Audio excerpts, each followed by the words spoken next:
మహబూబాబాద్ జిల్లా కలెక్టరేట్ లో 79వ స్వాతంత్ర్య దినోత్సవ వేడుకల సందర్భంగా ప్రభుత్వ విప్ జాటోత్ రామచంద్ర నాయక్ జాతీయ పతాకాన్ని ఆవిష్కరించి గౌరవ వందనాన్ని స్వీకరించారు. ఈ సందర్భంగా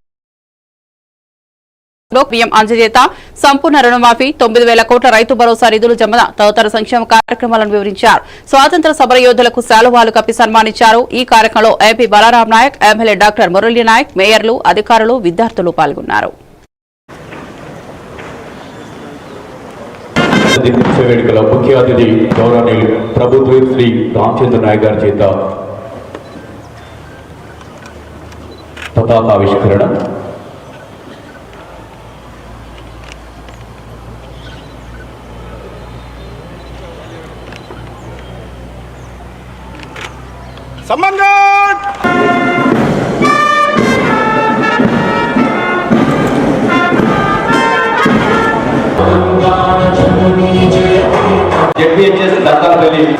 అన్నా 16 కోట్ల వ్యయంతో రుణమాఫీ చేసి ఈ దేశంలో ఏ రాష్ట్ర ప్రభుత్వం రాయని కొత్త చరిత్రను రాశాం.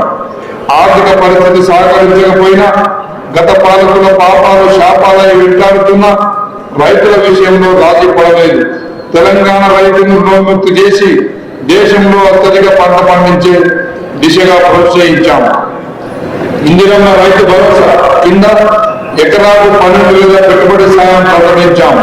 పరిమితులు లేకుండా ప్రతి రైతుకి ఈ పథకం కింద సాయం చేశాం. జూన్ 16